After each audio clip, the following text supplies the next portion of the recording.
Hey everyone, my name is Christina Breland and we are part of the Hot Throw team. I'm here with Alex, my co-host, and we are going to talk about burnout.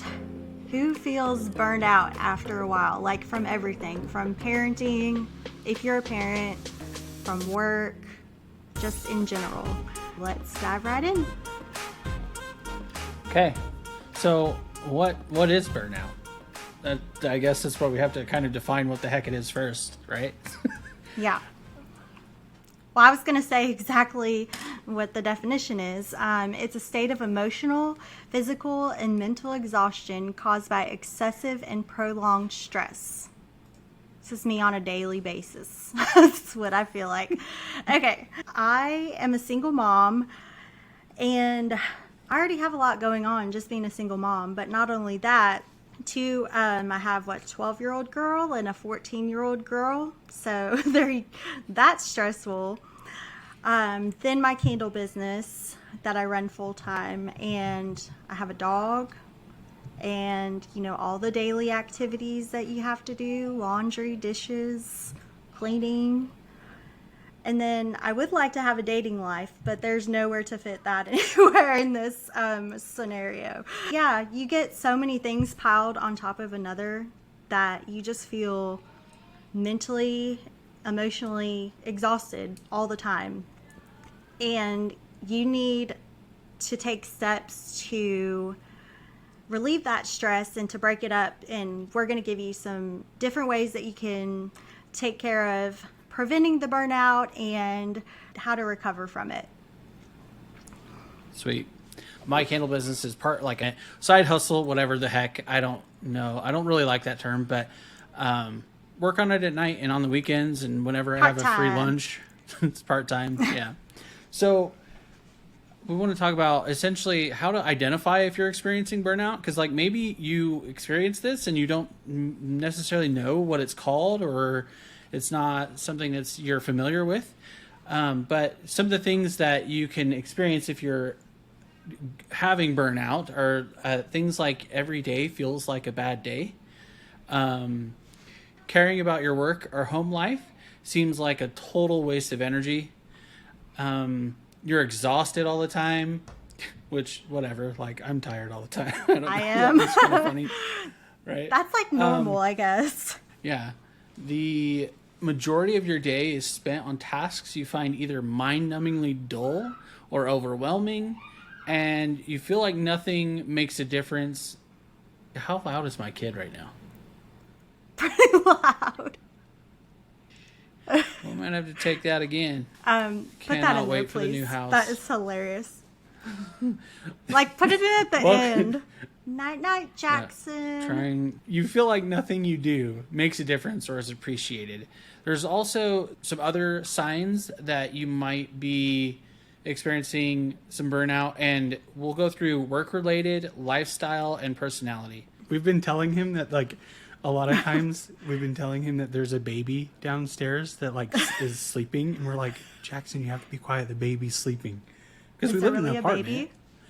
Baby? No. We straight up lie to our child. We don't know if anybody lives below us. Like at one point there was like a family and then they moved out. That's funny. Hilarious. Yeah. Maybe I should have drank wine. That would have been a lot more fun. There's like fuzz flying around my head. Sorry. Here are some work-related signs. You're feeling like you have little or no control over your work.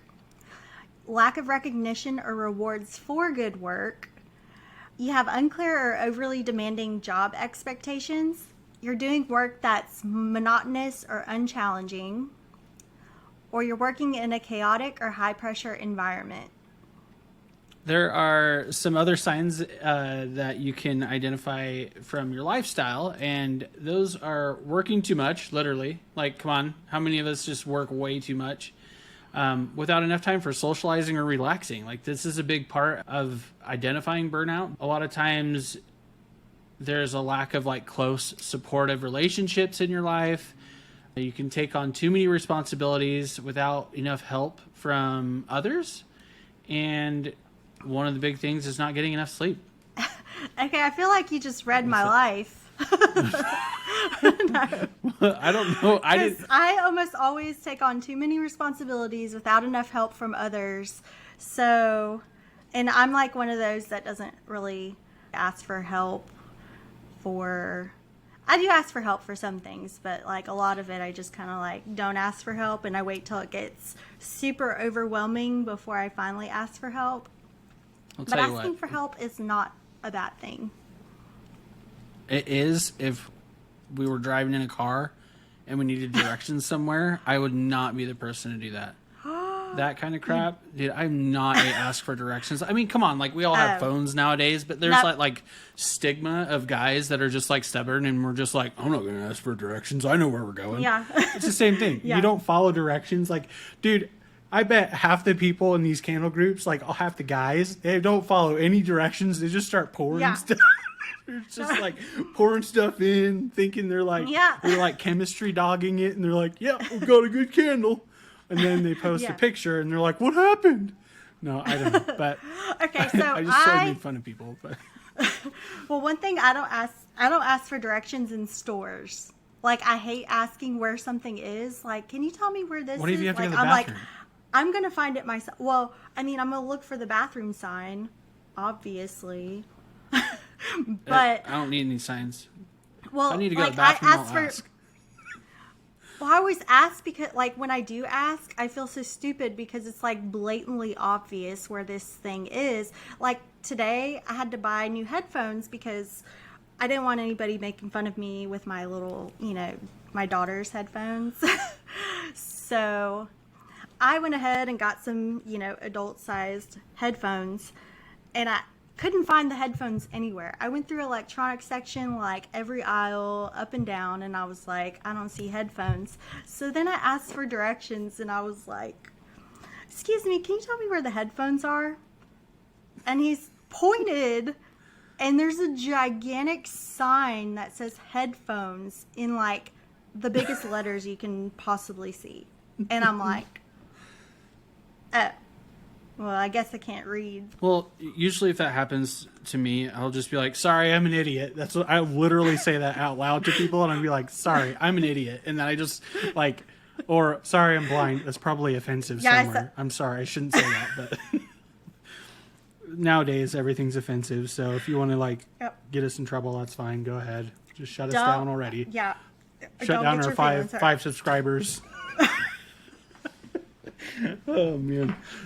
I'm glad we don't take ourselves too seriously. Yeah. What's funny though? What were you gonna say? That's how we don't get burned out. Yeah, that is a part of it, I think. Dive right in, Alex. Oh my gosh. So some other signs of burnout are around your personality and those types of things that can be like maybe you're a perfectionist. Or you have perfectionist tendencies, like you feel like nothing is ever good enough, which I know some candle makers that are like that. You have a pessimistic view of yourself and the world, like, I'm kind of like with victim thinking and stuff like that. Nobody likes me. Yeah. There's also, you have like a need to be in control, and it's very hard for you to like delegate to others. That can actually really be a hindrance as you scale your business. Another thing would be just like that you're a high achieving type A personality, right? So almost the opposite of the pessimistic view. You just have like this type A personality, like gotta be perfect, gotta be high achiever, A pluses all the way. But those are some of the signs. And so what we wanted to do is go through what we've found works for us. We have like 6 ideas to help you control the burnout and work through burnout in general. All right. The first one is set good boundaries. You either need to be all in or all out. So if you're making candles, you need to focus on making those candles. And try to separate your personal life from your business life. You can't be scrolling through Facebook and making candles and talking to your best friend and doing all these other things. It needs to be like focused on the task at hand. So if you are not engaged in your business, then take some personal time for yourself. To go off of that, I would say that, like, yeah, you don't want to answer your phone. So some good boundaries that I found that kind of helped me. One of them is not like it. Well, here's the thing: you can't be available 24/7. Like, if you think you can, you're going to end up disappointing a lot of people, a lot of your customers, because if you were like, oh my gosh, I got a freaking message from a customer at like 10 p.m. and you're like laying down for bed, like literally that customer is gonna be fine. They will wait till tomorrow, and chances are that customer, if they get irate that you didn't answer them within 2 minutes of them sending you a freaking message, like, you probably don't want them as a customer. Refund their order. that could work. But like, some of the things that work for me is like, I really try hard not to answer my phone or text messages while I'm working, because it breaks up my concentration and I'm not able to stay focused, right? Like I was like, let me grab my phone, I'm gonna look at what came through, whatever. It's just a waste of time. So what helps me is to respond to text messages at a predetermined time. I have had many times where I was making candles while I was texting friends and like goofing off. And you can't do that at the same time when you're making candles, because like I have had times where I was like, I got lost into a conversation and I turned around and my wax was set up and I was like, oh no. Now I have to start over. I mean, that's what happens when you're distracted and you're not focused on what you're doing. You can get sidetracked and then have to start all over. Then it's creating extra work for you.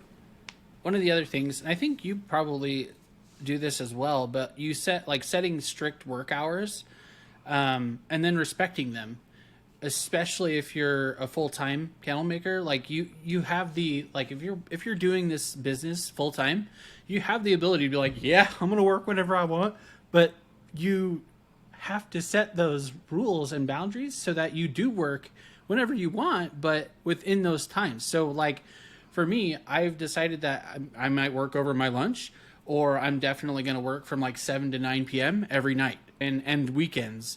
And I'm going to stick to those. But this is way more important if you're doing full time, which you should probably speak to that, because I know that you do full time candle making. So how do you do this?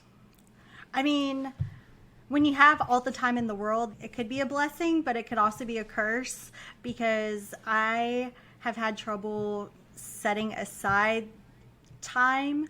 Like, if I have all the time in the world, then sometimes like I use all of that time to do nothing.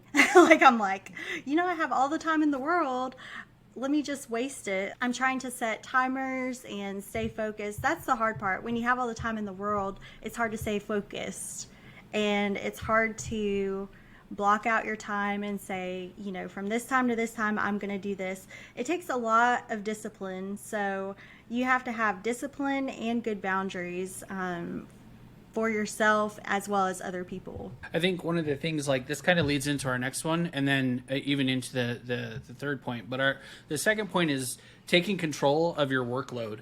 For me, I get overwhelmed with my to-do list. I keep adding things to my to-do list every single day. And then it's like, oh, I have 50 things I have to do.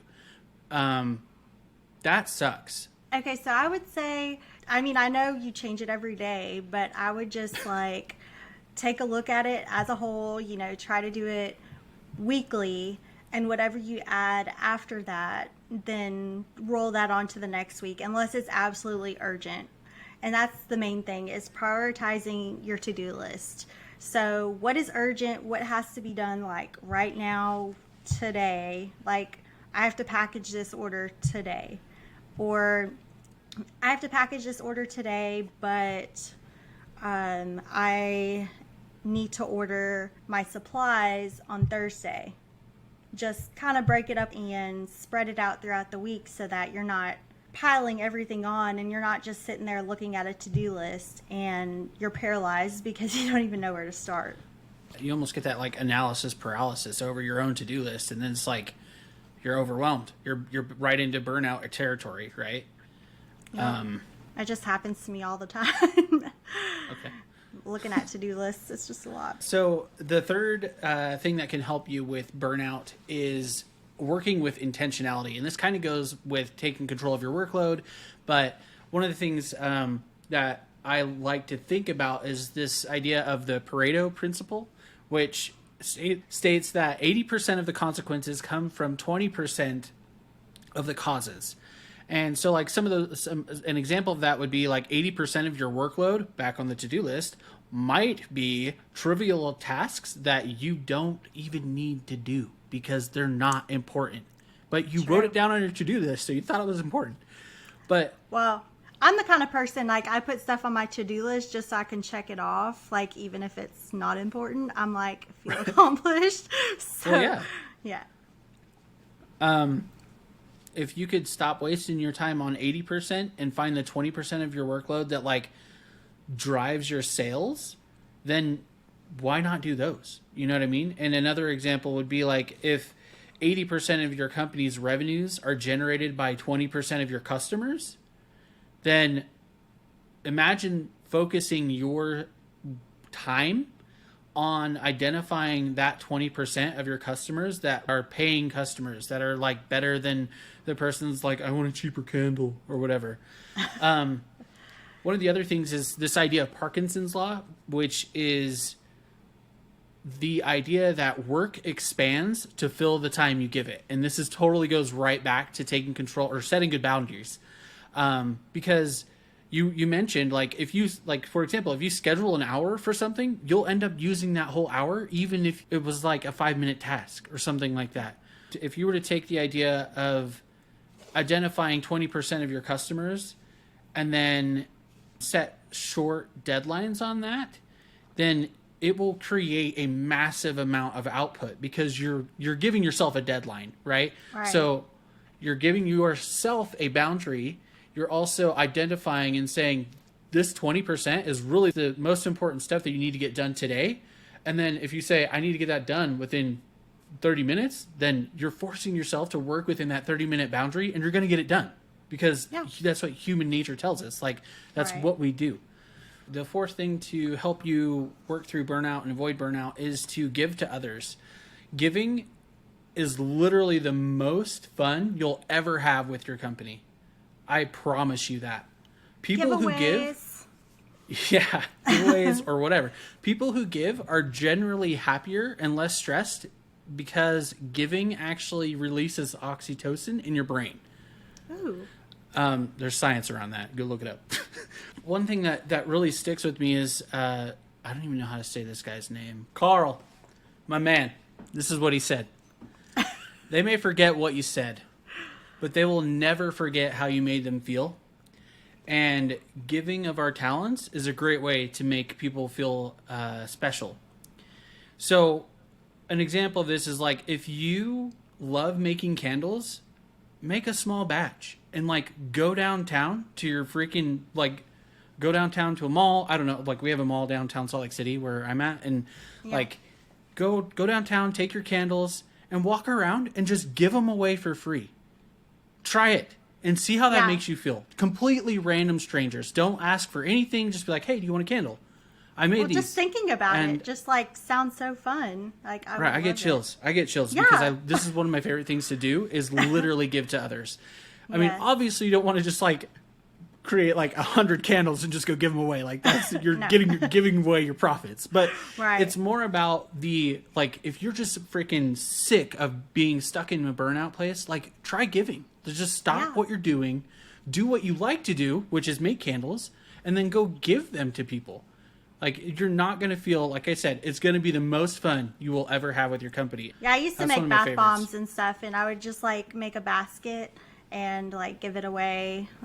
So that was really fun. But I know, like, every time I gave stuff away, like, when I'd have giveaways and stuff, it always made me feel so good that, you know, I was giving something away that I loved and enjoyed doing. All right, so number 5 is take time to care for yourself. Whether it's quiet time at a hotel or going to the gym, take time for yourself to relax, heal, and clear your head. This is so, so, so important. So I don't know, I guess Alex and my relaxing and taking time for yourself is, you know, might be different, but mine is like killing it at the gym. I want like working out hard is taking time for myself, and it's actually relaxing for me, even though like they're kicking their butt at the gym when I don't have my kids. And mind you, I have a 12 and 14-year-old, so if I go do this, I have to do it for them too. Sometimes I go and get my nails done, like when I don't have the girls, or like get a pedicure, or I mean Starbucks sometimes. I mean, just hanging out at Starbucks, taking time for myself, you know, stuff like that is stuff that I do to take time for myself. I'm not sure what you do, Alex. So for me, I think like lately I've been doing a lot of personal quiet time where I'll put on some music from Skyrim. If you know what I'm talking about, you know it's an amazing soundtrack. If you don't, that's okay. Go check it out on YouTube. And then I'll relax and read a good book while taking notes. I also like to go for a drive. You know, we have a lot of good canyons that just like have a lot of foliage and they look really pretty. And I don't know what I'm saying. We have a lot of canyons around here, and we'll go drive up through those. Maybe I'll take like a long weekend and check into a hotel. I actually did this recently, and I planned my whole entire year for my business, and I'll probably be doing another episode on that and how I spent one day and planned my entire next year for my business. It's pretty freaking awesome. But would highly recommend doing that. But it was a great way to like just like I was, you know, COVID has really kind of played into this entire conversation about burnout of just like, oh my gosh, like my personal opinion is I don't want to hear much more about it. Like I want to focus on my business. But because I keep hearing about it and I'm like wanting to be safe and, you know, whatever, like it's just it mentally drains me, right? Like you gotta, it's just one of those things that's it's definitely played into my level of experiencing burnout for sure. You know, things that are outside of your control can very much so play into burnout as well. But you do have a choice, right? So that's what I like to do to clear my head. And I'm playing with this lighter. We're like, we should have candles in our rooms. And hers looks so much better than mine. Hers got like a full melt pool. I'm back here like lighting my freaking printer on fire. Like I'm praying that freaking thing doesn't catch on fire and like melt my entire printer. Because it's like, that's my label printer. That's what I print my labels on, people. And if I screw that up, my wife would be so mad. Yes. It would be all my fault because I lit the candle first and you're like, well, let me go get a candle. And then you're like, I think my printer's on fire. What scent is your candle? Which one? What are you burning right now? It's called Temptation, and it's actually a dupe. So my friend, she buys this laundry. Yeah, we named it Temptation.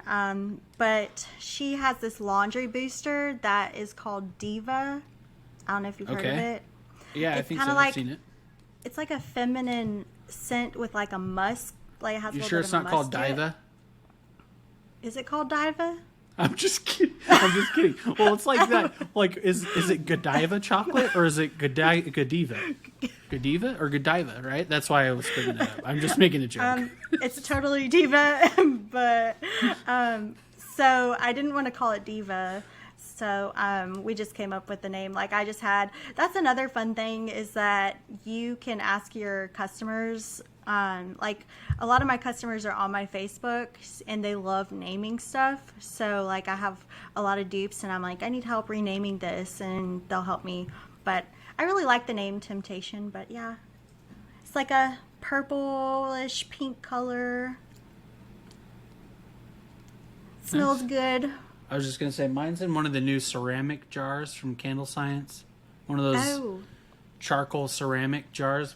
I had to test it out, and I like the charcoal one. It's just not, maybe I'll just bring it over the camera. It's not it's not as dark as I thought it would be. It's more of like it looks pretty dark on camera, but it's more of, look at the full melt pool.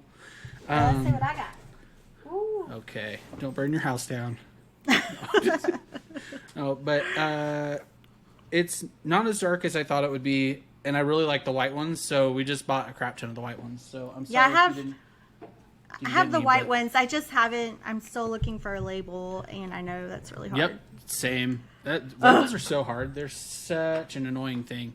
Yeah, you change the But color of your jar, and it's like, now I need a totally different label. And because I have white labels on my clear jars, but white labels on white jars doesn't look, I mean, but I digress. number 6 is to clear your mind.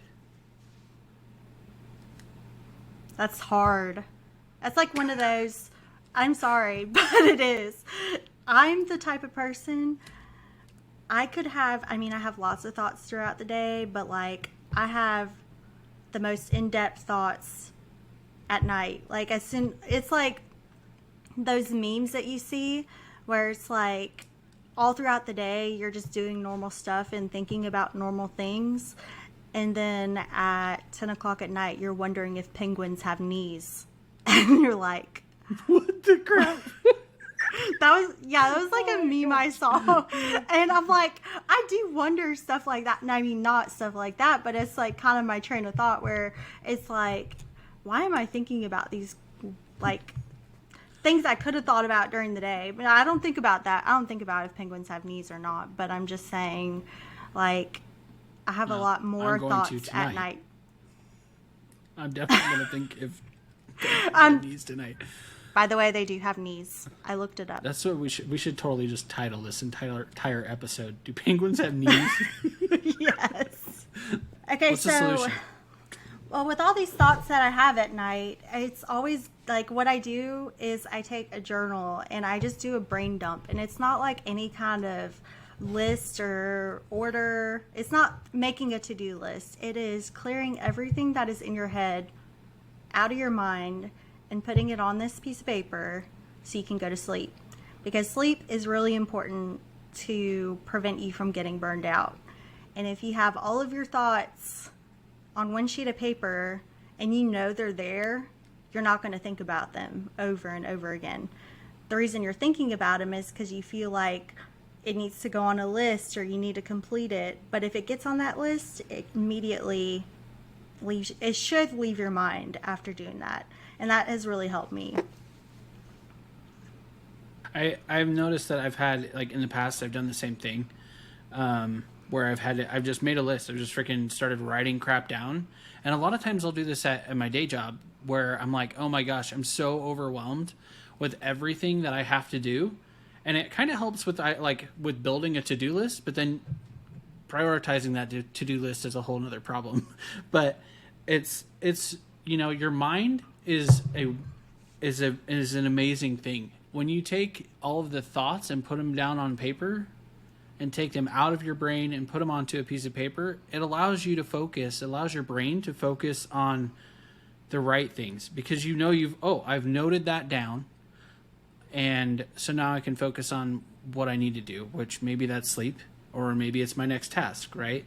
Going back to taking care of yourself and relaxing, like literally a good playlist can take me to where I'm like either super focused or I'm really thoughtful. Taking time for ourselves, we've made it more of a reward, but it's something that needs to be a part of your normal daily life. Like, it shouldn't be just, every once in a while. It should be like daily, at least.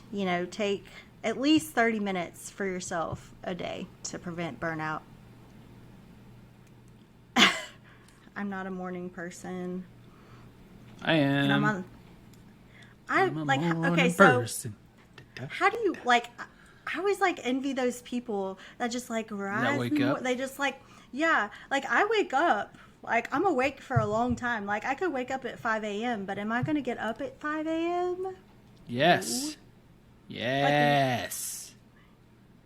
And I try. I'm like, what? All right, this time I'm going to get up. But my bed is so comfy. So then what's more comfy is dominating your competition. That is very true.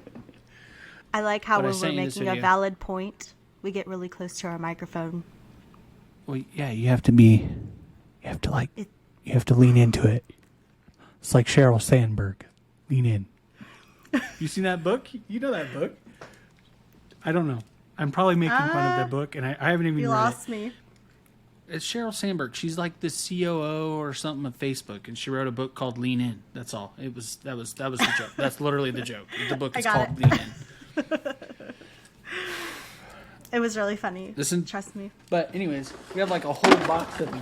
Got a whole box of them here. But they're going off. They're flying off the shelves. That would be it'd be so funny to do like a stupid video where like we can't keep them in stock.